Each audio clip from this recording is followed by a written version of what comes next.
All right, well, welcome to It's All About Me, Session 7, Finding Balance with Family, Friends, and Finances. And finally, we'll wrap it up with how to spell love. How to spell love to your wife, and how to spell love to your husband. Let's just open with a word of prayer before we begin. Father God, Lord, we thank you for our day today. Lord, we thank you for how you've been working in each of our lives with these couples here, Lord, as we seek to draw close to you and seek to draw close to each other. Lord, just help each and every one of them, Lord, to keep these tools and just the things that you've shown us, Lord, in your word close by, Lord, that they can just utilize them whenever they need. So, Lord, just share with us tonight, Lord, what you have with us so we can just learn. And, Lord, we love you. We give you our time. It's in your name we pray. Amen. Amen. Well, tonight's basically the first half of this with family, friends, and finances is all about balance. All about balance. When I'm usually doing a lot of the premarital counseling with couples, a lot of times I'm saying, you got to have a good balance within knowing your spouse, knowing each other, having a balance within relationships, having a balance within your family, parents, friends, and especially finances. You got to have the balance there. Because if it's out of balance, well, it's either, we're owing way too much, we're in debt, we don't know what's going on, and, so whether you make lots of money or little money, that doesn't matter, but how you handle those things and have it all balanced out, and obviously God gives us some good prescriptions for those things. But the first thing we're going to look at tonight is family. Family, more specifically, I guess, with parents, the parent-child relationship and how that kind of changes as time takes place. And as Kim was just mentioning, her son just got married last week, so they weren't here, but it's like, well, now they have a new daughter-in-law. So now she's still mom, still son, but now it's kind of taking on a little bit different role instead of being probably like parents and children, to where it's kind of looking more a little bit like still parents and your child, but now it's adult children. So there's just, things will be a little bit changing, and some parents have a very easy time with that. They just kind of can step out of the way a little bit, and now their son or daughter is grown and have their own house, their own marriage, and their own roles, so to speak. And others sometimes have a little bit harder time kind of cutting that cord and realizing my baby has grown up, and you can see that. And I'll give some examples of that today when we're getting into the family side of it. But when a man and a woman marry, it's essential that we understand a shift is to be made in our allegiance. All right? Obviously, it starts with our parents. So children, obey your parents in the Lord, for this is right. This is what we're supposed to do. We're supposed to be in submission to our parents as we're growing up, kind of like under my roof, eating my food. It's my rules. It just, that's right. And kind of get that biblically, that we should obey our parents in the Lord. Even Jesus. Remember whenever he was teaching at the temple, the parents left and thinking he's in their company, and they find out, well, he's not with us after a few days, and go back and it's like, son, what are you doing? He's like, well, obviously we've about my father's business. But then he says he obeyed them and was subject to him. So it's not like he was just a ruthless child, just not obeying his parents. He never did sin. He obeyed them, but it just showed that he was in submission to them while he lived with them. So our allegiance then shifts from our parents. Then once we're married, it should shift to our mate. And the verse that I was going to look at and just read, there's two verses that kind of align with this. It's in Genesis 2. And we've been in Genesis 2 quite a bit throughout the sessions as we've been covering It's All About Me. But Genesis 2, let me just read this here, so we can just remember what it says and what God says about marriage. It says 2:24, it says this: "For this reason a man will leave his father and mother and be united to his wife, and they will become one flesh." All right, so here it's showing that the roles are changing. The roles are changing. It says for this reason. The reason being that, well, now they're of age, they're going to get married, and they were going to leave. And the idea of leaving and cleaving is what takes place. So you're leaving your parents, and then you're cleaving unto your wife.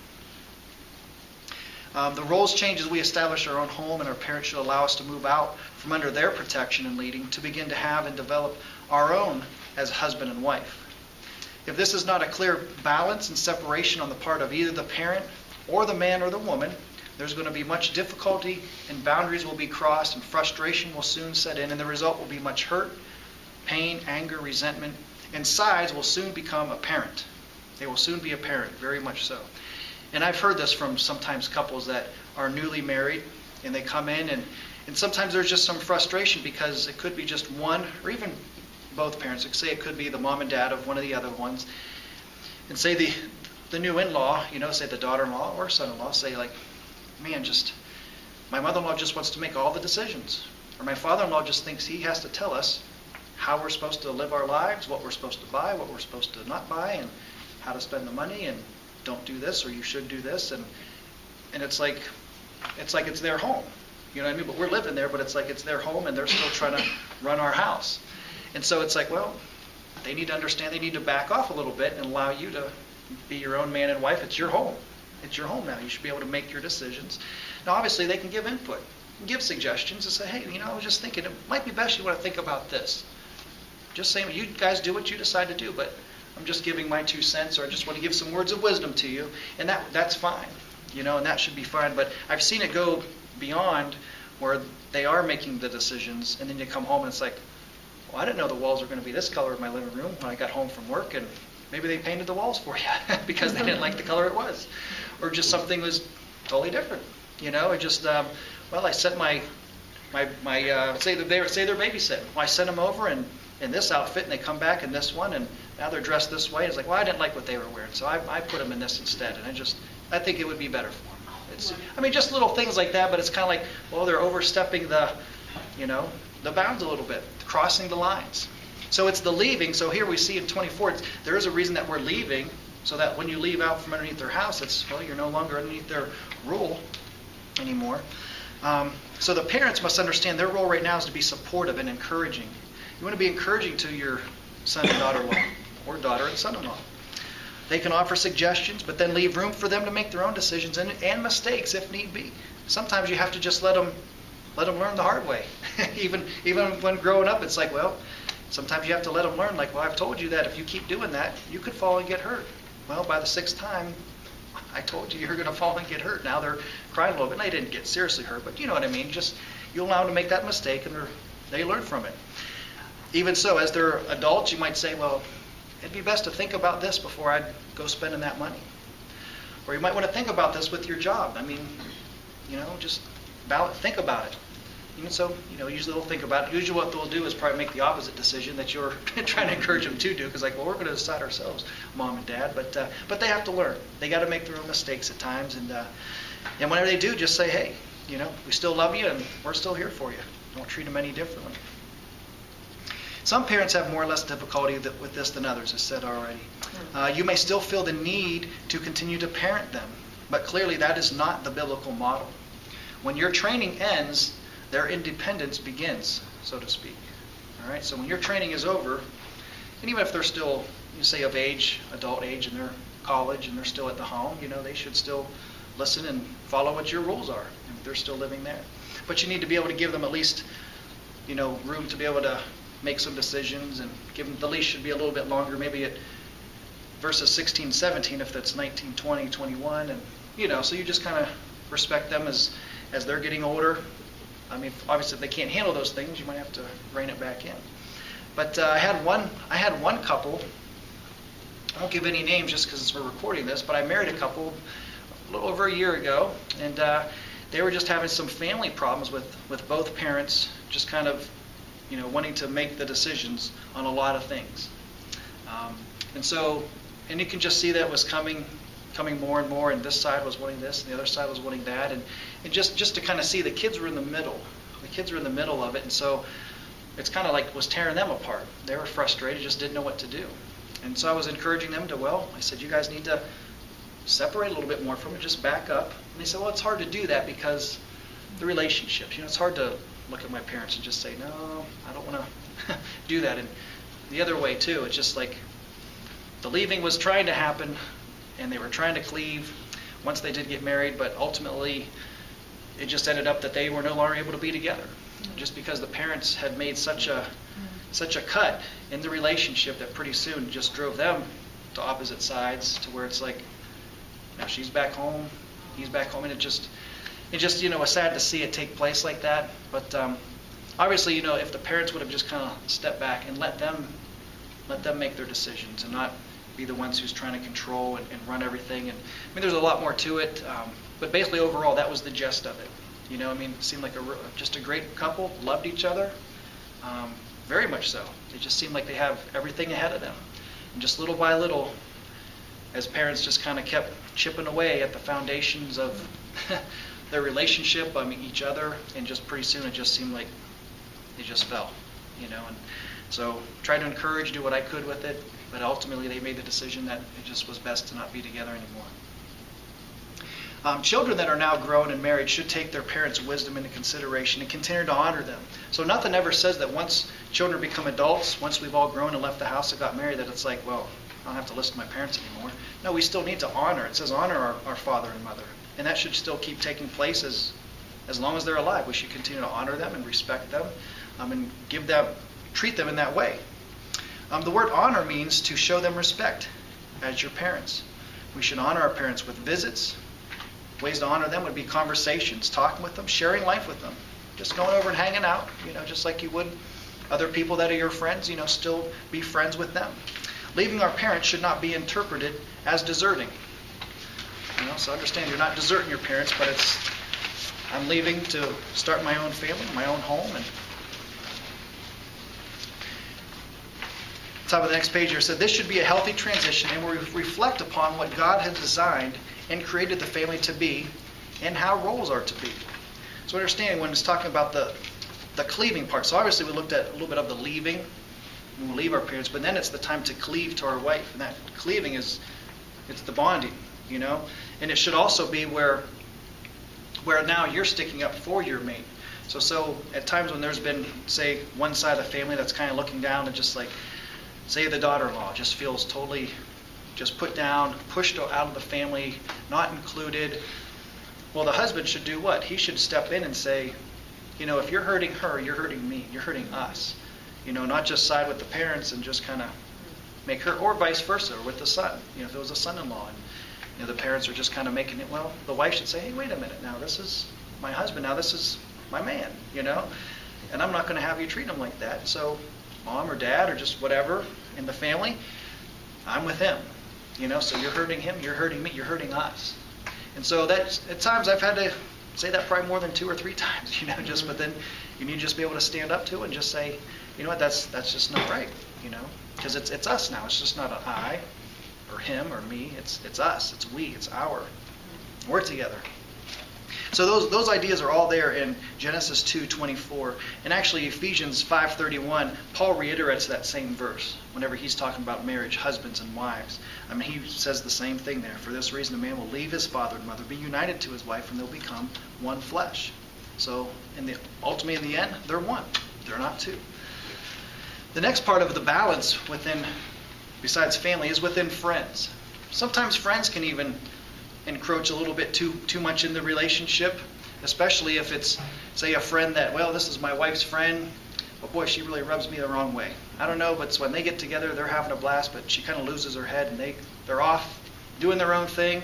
Or it could be the wife says, boy, when my husband's buddy comes over, it's just, oh, man, he's just so rude. I can't believe the things he does, he says, and he stays over way too late, and he's just always here. But they're best friends, so I kind of try to let it slide. And, so whether or not you have that in your life may or may not, but there could be examples of that just where you just say, you know what, I need to step back a little bit and, let him just go on his way, and just maybe you'd even say to your husband, just say, hey, can you say to your buddy Steve, Steve, maybe if we just cut it at 9 o'clock because now it's time, I want to have some time with you versus you guys staying up and then I'm already in bed and you guys are watching the game, or vice versa. If you have a girlfriend that's just keeping you two from being together. You never want them to come in between your marriage to where it's just like you're spending more time with your friend or friends versus your mate. So having a healthy balance between parents and newly married adults, we also need to respect our spouses as we have balance to friends as well. Remember, we are married to our spouse and not our best friend or friends. Before marriage, you may have had friendships and relationships with people different from your spouse's friends or relationships. And that's usually true. Some of you, especially if you didn't know each other for a long time, you might have had your friends where you grew up, where you went to school, where you lived, and she might have had her friends, and pretty soon you're together, and now you're meeting her friends, and she's meeting your friends, and sometimes you'll get along with them, other times it's just like, I don't know, he's okay, or she's okay, but over time, though, as you're married, what should probably happen is some of those friendships might become a little bit less important, and now you should be establishing friendships that are between you two with another couple, that just says, It's us, and now I'm looking for others that are us instead of just an individual. But not to say that you won't have friendships, that still will be there as a best friend. But it just has to have a balance with it so that it's not interfering or interrupting with your marriage. Your spouse now should be becoming your new best friend, and other friendships need to become secondary to the marriage relationship.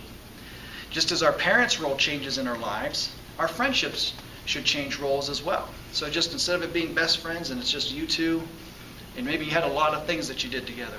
You went on vacations, you just hung out, you've been through a lot of things, you went to school together. I mean, you just can name all the stuff you went through. Maybe a spouse, or not a spouse, but a parent died, and you were just right there for him, and he was like, we're best friends till the end, till death do us part. We're always going to be your best friend. And those things are okay, but understand, as it's now you and your husband or you and your wife, that should be the more important relationship, as it should be. Just as our parents' roles change in our lives, I think I already did that one, yeah. Did I read that sentence?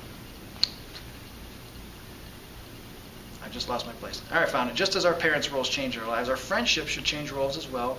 I'm not saying that your friends should necessarily change, but how much time you spend with them and allow them depth into your lives should become secondary to your spouse and family. So at times we'll need our friends when things come our way, and they should be there to support both you and your spouse. So a friend really should never come in like in the middle and just always want to I'll take her side, or I'm going to take his side, to where it's, causing you two to split further and further apart. Just like with the example I gave with the parents, they just kept hammering in there until they just finally caused that wedge between the couple that was just newly married, and little by little they drifted off, and boom, they're just total opposite ends of the world right now.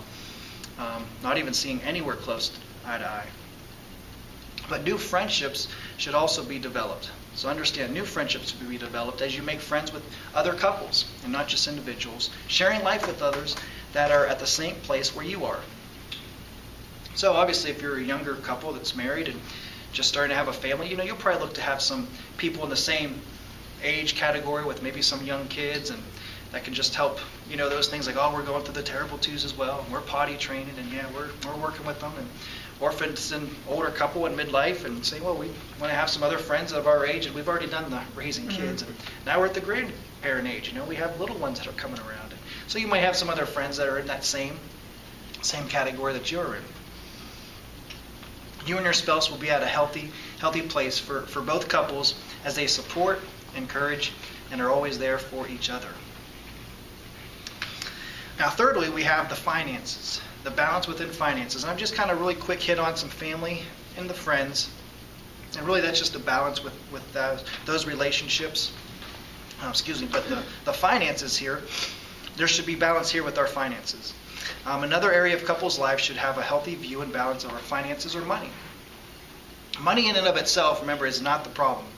That's not problematic. It's our attitude towards the money or our finances and how we are stewards of what God has given us.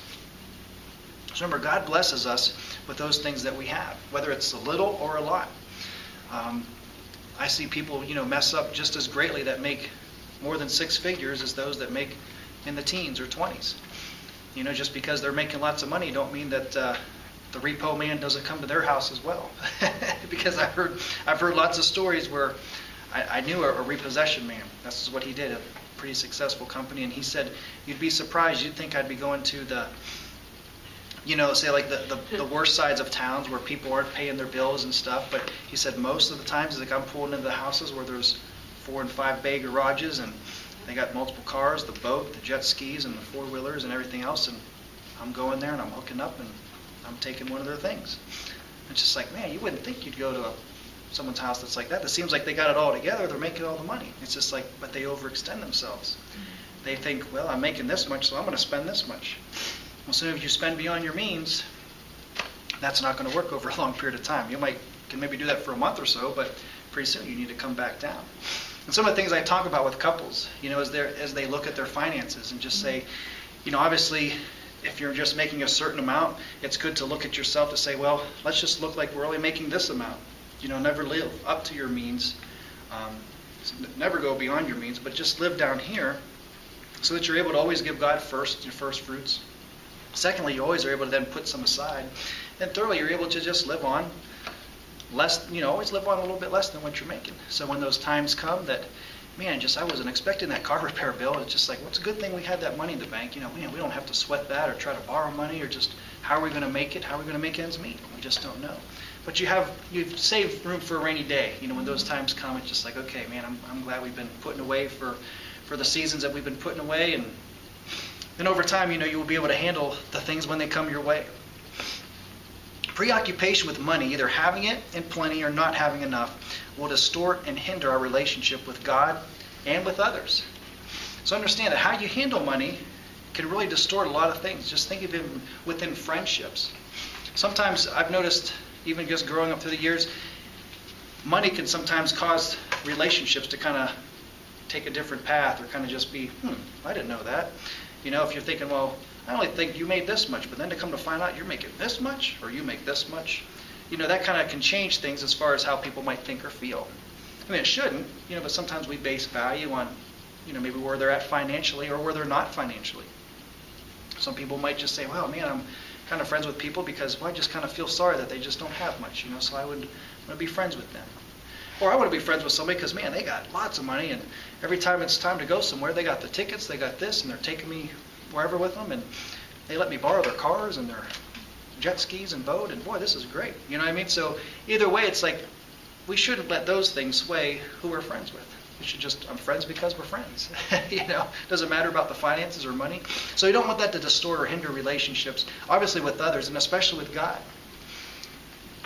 We should not look to give to God just when we have it. We should be giving to God no matter what we have. Whether we're getting paid $5 for the day for our work, and oh Lord, I'm giving you my 10. Or I just made $500 for the day. Lord, I'm giving you my 10. I should always be given to God. Matthew 6:33. Look at this verse of scripture here. This reminds us that God's going to take care of us, because a lot of times money, when it's not there, becomes problematic, and then we start to worry about stuff because it's like, man, I don't know how we're going to pay the bills. I don't know how this is going to happen. All these things are building up, and we don't have the funds. Remember, God says, don't worry. So this whole end of Matthew chapter 6, it says, don't worry about your life, all this stuff. And 33, it says, but seek first his kingdom and his righteousness, and all these things, it says, all the things will be given to you as well. Therefore, do not worry about tomorrow, for tomorrow will worry about itself. Each day has enough trouble of its own. So that just reminded you, just seek God first. Seek God first. And you know what he does? He just comes through, and then you're not even able to understand and explain how it happened, because it's like, man, how did that even happen? Just an example. The one time I don't think I was working at the time, but I'm trying to even think. This was years ago. I wasn't teaching school anymore. I think I was on maybe unemployment or off of unemployment. And we just, not nearly as much was coming in as before when I was working.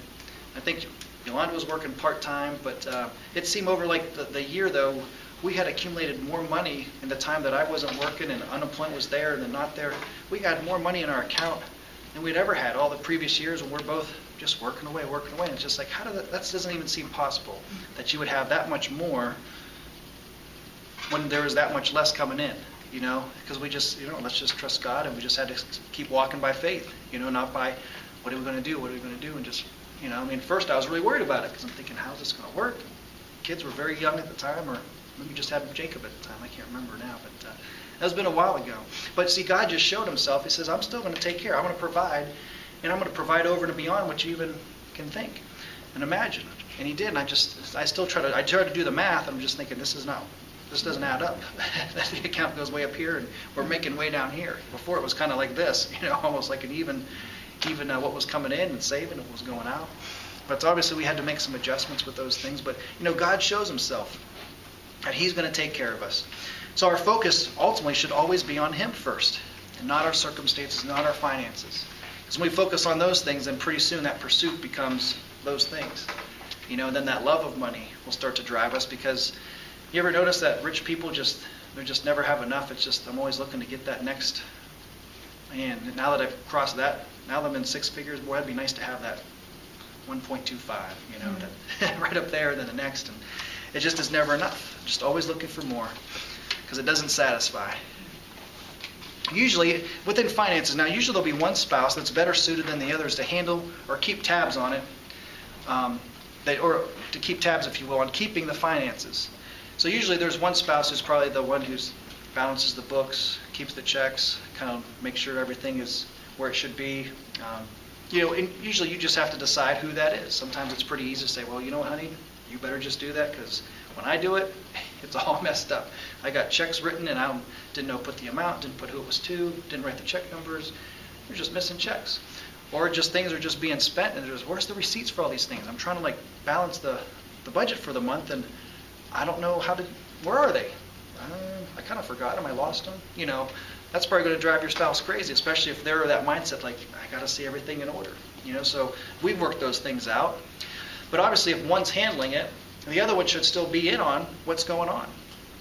Not so that they're just kind of left in the dark with the finances and saying, well, I have no idea if we have money, don't have money, or the bill's being paid, or we in debt, or, and you hear stories along those lines as well.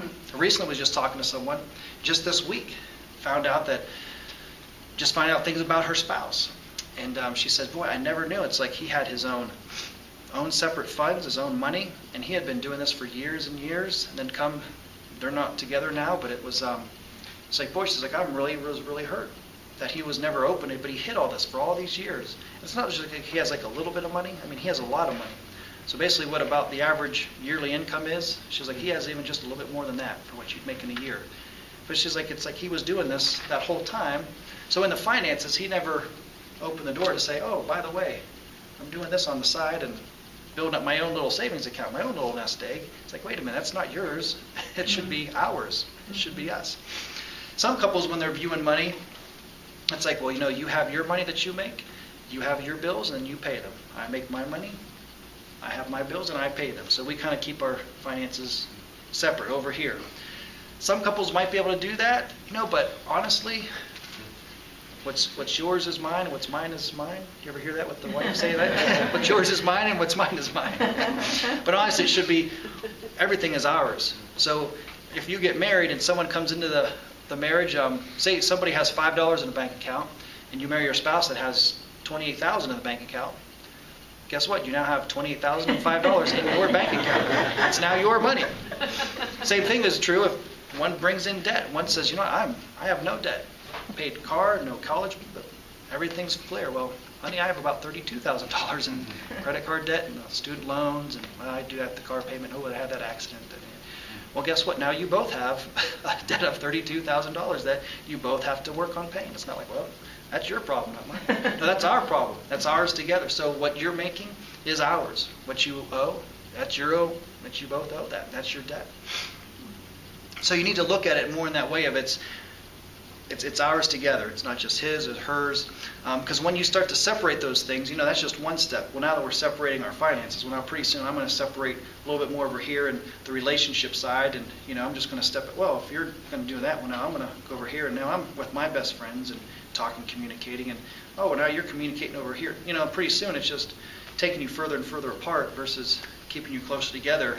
So the sharing, just sharing, being open. It says here's where the finances are. Talking about expenses when it's time to buy things.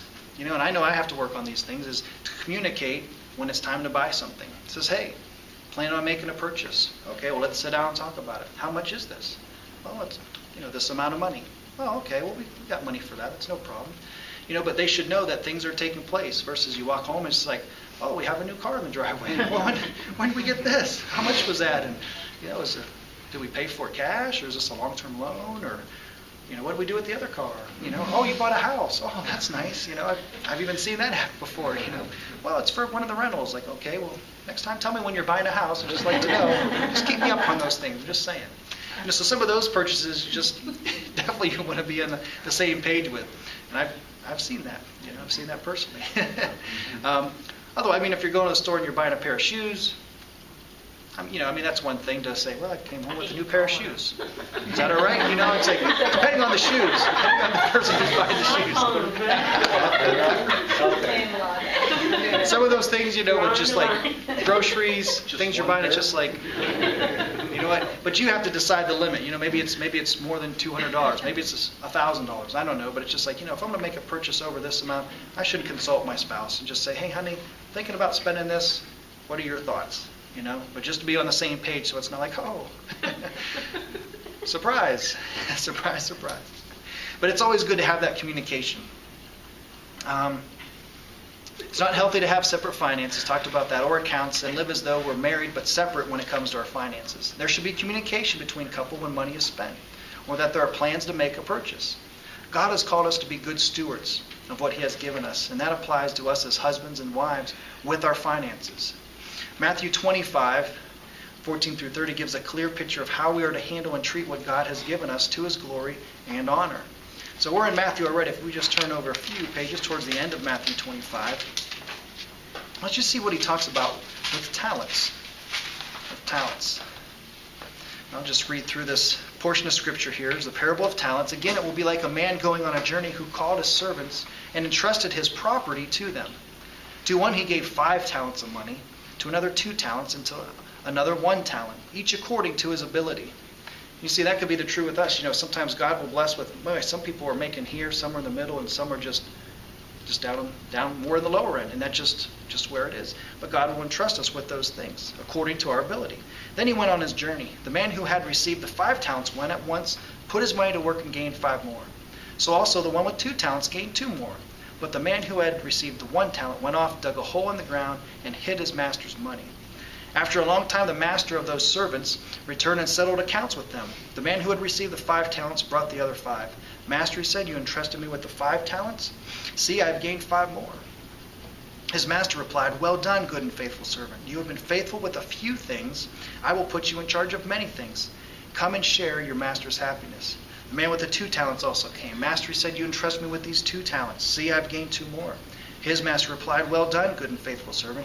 You have been faithful with a few things. I will put you in charge of many things. Come and share your master's happiness. Then the man who had received the 1 talent came. Master said, I knew you were a hard man, harvesting where you have not sown and gathering where you have not scattered seed. So I was afraid and went out and hid your talent in the ground. See, here's what belongs to you. His master replied, you wicked, lazy servant. You knew that I harvest where I have not sown and gather where I have not scattered seed. Well then, you should have put my money on deposit with the banker, so when I returned, I would have at least received it back with interest. Take the talent from him and give it to the one who has the 10 talents. For everyone who has will be given more, and he who has and will have an abundance. Whoever does not have, even what he has will be taken from him. And throw that worthless servant outside into the darkness, where there will be weeping and gnashing of teeth. You see, what God blesses us with, no matter whether it's a lot or just little, he wants us to know, are we going to be good stewards of it? So what do we do with what he's blessed us with our money, with our stuff? That could be just our things, house, possessions. Are we working for him with those things? Are we kingdom minded with those things that he's blessed us with, or is it just basically it's all about me? It's all about what I'm going to do with it and my enjoyment, my pleasure, and I'm just going to spend it right here. And I'm not going to worry about anybody else or about him. It's mine. So we look at it stuff as it's ours, or really does it belong truly to him? Because one day he's going to come and ask us. He's going to say, well, what'd you do with it? What'd you do with it? Did you put it to work? Did you put it to work for me? And he just says, yeah, here's what I did with it, Lord. He says, well, he says, you've been put, and I notice he says with the same thing to the one with 5 and with 2. He says, you've been faithful with a few things. He says both it to the 5 and the 2. You've been faithful with a few things. I gave you a few things just to see how you're going to handle it. And once he sees how you handle a few things, and then he says to both of them, now I'll put you in charge of many things. Many things, see. So just because they doubled from 5 to 10 and went from 2 to 4, little things, now they're being in charge of a lot of things. And I don't know what those lot of things would be, but obviously the Lord says, well, you can handle that, so I'm going to step on up. Finally, that gives us a clear picture of how we're to handle and treat what God has given us to his glory and honor. And we should most certainly have a budget or a plan in place to handle our making and spending. Obviously, we have like reoccurring monthly bills and expenses that are to be handled, as well as larger purchases. These need to be balanced and planned for. One decision that should be made and decided upon is the giving our finances to God in his work. Obviously, he says that we should give a tenth of our first fruits to him. And those things you should just have settled with God and just It shouldn't even be a decision of weighing out. It's like, well, should we or shouldn't we? I just don't know. It's like, no, that just automatically happens. That's just God giving you that. Some people that I've talked with even look at that as more than 10% of your finances. It's 10% of your time, 10% of your energy, 10% of just your stuff. Everything that I want to just give God at least 10% of just me. That's just not just money. I can just write a check. Well, there you go, God. But if I just think that's my tithe, I give my 10%, I'm good. And then just go about my way. It's like, well, I should be thinking, how can I give God everything that I have of me, 10% of myself. We're to give God our first fruits. Know that God doesn't care about the amount we give, but He looks upon the heart that is giving. See, He wants to know that what we're giving is really coming from our heart. Remember the widow that gave the 2 mites, just that's all she had. She just put it in and think, well, it's not even worth a penny, but she just gave everything she had. Just like, man, she gave more than anybody who's given tons of money, but she gave right from the heart all that she had. The goal for all is to have a healthy balance, obviously, in our marriage with our family, parents, friends, and finances. Some of these things can become large hindrances to a couple as they have an uphill battle daily dealing with one or more of these areas when they come between us. First, we need to seek God with these things, and secondly, we should openly discuss and decide with our spouses what balance will be for us in these things with all those stuff. So it's more about the communication. So the more you communicate, so talk about that. I didn't write this down as a learning exercise, but the learning exercise would be to talk with your spouse and just say, how are we doing with our parents? How are we doing with our family? So maybe you have a spouse that has a parent that has passed on, so you might say, well, when they were around, I think we did pretty good, and I think we respected them when they were with us, and maybe now it's aunts and uncles or cousins, nephews, nieces, but how do we balance all of that together? Do we even spend enough time with our family? Maybe we say, you know what, we kind of don't call our family as much. We need to call our cousins and nieces and just say, hey, you know what, I've just been thinking about you. We need to get together. So we just have to balance it out properly there. But talk to them about that. And obviously with friends and then finances as well, just being on the same page with it all. Well, finally, for the next part of the class, just so we just ended on a boring note of finances, we're looking at how to spell love. And that's the book within Love and Respect that I was showing you earlier by Dr. Emerson Eggerichs. It's a great book if you just want to really see what it all has to do about with love and respect. It really gives a lot of good insight into it. But I pulled out the few chapters that talk about how to spell love to your wife. And the word couple, in each of those letters there stand for a word. Okay? So if you see for the wife, the word couple, and these words that are there are closeness, openness, understanding, peacemaking, loyalty, and esteem. Those are the things that spell love to your wife. So husband, you really want to focus in on how do I spell love to my wife? Well, think about those things. Think about closeness. Think about that. She wants to be close to you. And I'm not just talking, sitting in proximity, that, I'm just sitting next to her, so as long as I'm sitting there, I'm close to her. She should feel like I'm loving her. It's a little bit more than that. So the idea is to cling, to hold or keep close to. Just like we seen earlier, remember in Genesis 2:24, as God says we're to cleave to our mate. This closeness is more than sexual. It's more than just physical. It's also spiritual and emotional. They want to know that I'm close to you in all ways. I'm close to you here mentally, emotionally, spiritually we're close. Physically, that's going to help you even be closer yet. All right, so that's what they want to see. Deuteronomy 24:5 shows us how the closeness is to be formed. So let's just see what Deuteronomy has as far as how we are to be close to our spouse. Deuteronomy chapter 24, looking in verse 5.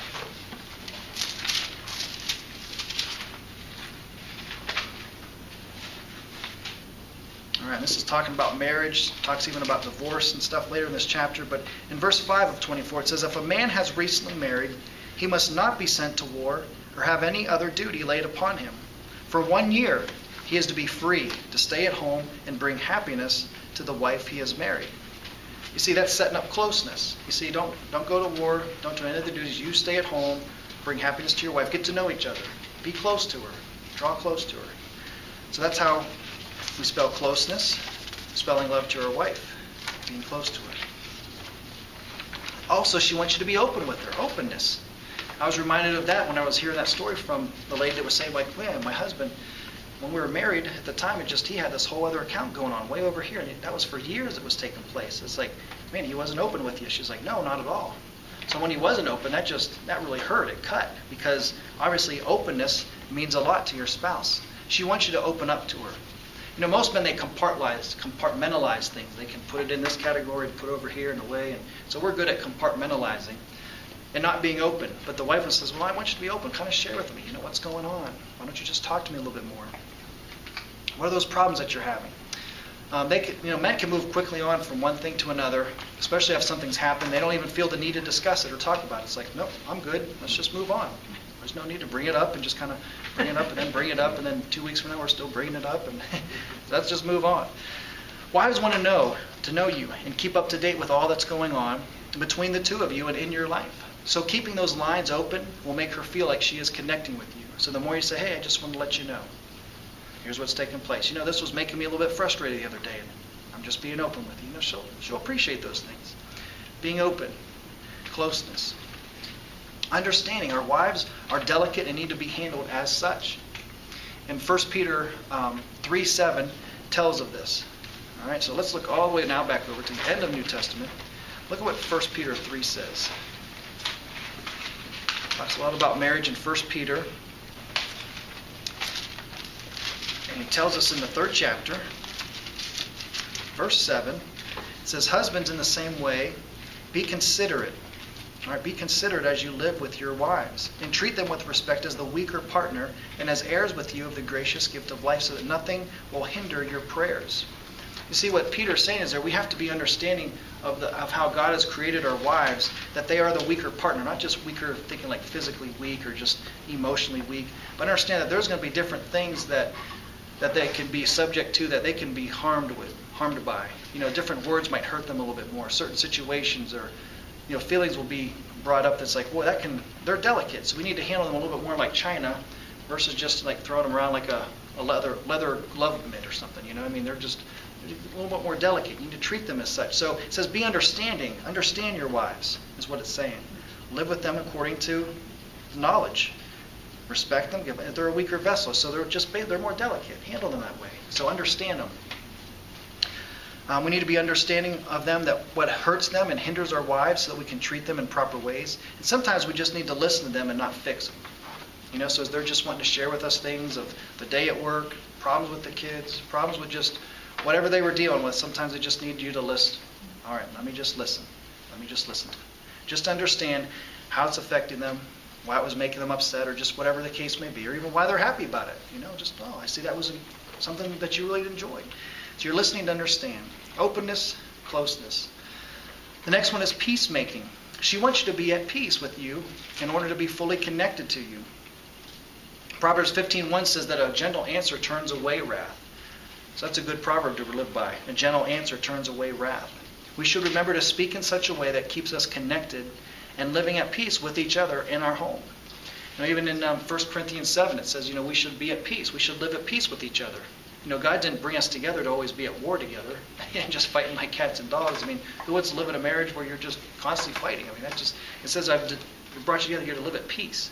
So there should be peace in the home. So we should speak to each other like we're at peace. The next one is loyalty. She needs to know that you are committed. A wife wants to be reassured that you're committed to her and love her. When we make her a priority and show her that your life's plans include her in all ways, she will see that you're loyal to her. You're loyal to her. So include her with things. Make her feel like, I'm loyal to you. I'm going to show you that by choosing you over a lot of other things. I'm going to spend time with you. So treating her that way, being committed to her and loving her that way, she's going to feel like, yeah, you value me. I was listening to a song the other day. It's one of the words in there is saying something about make me feel like I'm the only girl in the world. I'm the only girl in the world. Treat her that way. And finally, to spell out love to your wife is esteem. Esteem. She wants you to honor and cherish her. Husbands need value and cherish their wives so that our prayers will not be hindered, as it says in 1 Peter 3:7. Remember, at the end of that verse, the last thing it says is, so that your prayers will not be hindered. So sometimes, guys, of prayers, it seems like, man, I'm praying, but they're just going up to the ceiling. It seems like they're bouncing down. It doesn't seem like God's listening to me. One of the things that, it might be a good question to ask yourself is, well, how are we loving our wives? Are we loving them in the way that we should be? Otherwise, your prayers might be getting hindered. if we're not esteeming her, if we're not cherishing her and honoring her and valuing her the way that we should be. She wants to see that you have her on your heart and mind first and foremost. We should tell her and show her how much we think of her by the compliments we give her, choosing her over things that we'd like to do instead. So if you're a golfer, says like, boy, this would be the perfect day for golfing. It's sunny out. It's like 7 degrees out. This would be great. And she'd probably be thinking that's where he's going to be 9 times out of 10. But if he turned from that and says, you know what, putting the golf clubs away, how about you and me? We're going for a little picnic. Let's go to the park. We're going to spend time together instead of you're sitting home just flipping through a magazine while I'm out on the golf course for 3 hours or whatever it is. You fill in the blank. But if you was to put those things aside of whatever it is your favorite thing to do or my favorite thing to do, boy, she's going to say, wow, you've been waiting to do that for a long time, but you chose me over that thing, whatever it is. So she's going to feel esteemed. So spelling love to your wife is the word couple. So those words right there: closeness, openness, understanding, peacemaking, loyalty, and esteem. Now to your husbands. So here's now for the wives. So to spell love to your husband is the word chairs. That just seems kind of, just a chair. All right, there you go. We got a chair, guys. That's what we get for our love, for our wives. Here's a chair for you. But the first word here is conquest. All right, the words are conquest, hierarchy, authority, insight, relationship, and sexuality. First one being conquest. Appreciate his desire to work and achieve. God designed man to work. When he created Adam, what's the first thing that he did with him? Did he tell him, when I go on vacation, you just got created, so you're probably tired, so go enjoy the garden. Go swim for a while. No, he put him in the garden, put him to work. He really did, because he said, here's all the animals, and you need to give them names. He was working. That's what he did. He has goals and plans in mind that he wants to see accomplished. God made man to work. In Genesis 2:15, it tells us those things. God gave him a task to do after creating him. Most men are defined by what they do. You ever met a guy before and you shake hands and introduce each other? My name is, and so, well, what do you do? Well, this is what I do. Well, what do you do? And that's pretty much where you start from. If you ever met someone who says, what do you do? And it says, well, nothing. You say nothing. So you have to do something. No, seriously, what do you do? That just seems very important because it defines the man you're talking to. If I own my own business or if I work for a company, if I'm a pastor, if I'm a teacher, whatever it is, like, well, this is what I do. Oh, okay. Then you get a picture of the man, of what he does. Defines him. Most men, I said, are defined by what they do. So telling your husband thank you for all that he does, all his hard work, will definitely spell love to your man. So just saying, honey, thank you for working hard for us. Thank you for providing for our family. You really do a good job with what you do. I appreciate all those hours, all the overtime that you put in. Even when they call and just say, hey, can you give us a little bit more time? You're just always willing to go the extra mile. You just thank you for doing that for us. And that means a lot that you take care of and you provide for us. That's that conquest, wanting to appreciate his desire to work and achieve. The next thing is hierarchy. Appreciate his desire to protect and provide. And this passage is in Ephesians 5:25-27, where it clearly spells out that the husband is given the responsibility to love and protect his wife. And the wife is to place herself under that protection. When it's talking about the submission, where wives are to submit to your husband, a lot of that has to do with, husband, you're to protect your wife. So they need to be kind of under your wing, and you're protecting them from any of those things. Remember, they're delicate. We need to understand where they're at so that we can protect them from those things that come their way. A lot of that could even be emotional protection, spiritual protection. Usually it's not physical, like we're fighting off people coming at us that want to hurt our wives physically, but just think of anything that just comes at us that's going to put them down or hurt them. We want to be able to stand up for them and say, no, you know what, I want to be there to protect you from those things. Husbands should not neglect their wives' heart and try to reign over them in authority, but should seek to serve our wives by knowing them, providing for their needs, and protecting them from the rest. So again, not to rule over them, but to serve them. Seek to know them. Thirdly, the next one is authority. Authority. So speaking love to your husband is authority. Appreciate his desire to serve and lead. He wants to serve and lead you. Husbands should be leading in a way that honors and reflects God's heart and design of marriage. Remember, it's a picture of Christ in the church. So ultimately, our marriages with husbands, where they should be at and where wives should be at, that's Christ in the church. And we should be loving in that way. With authority comes responsibility. Remember whenever God came down to the garden, he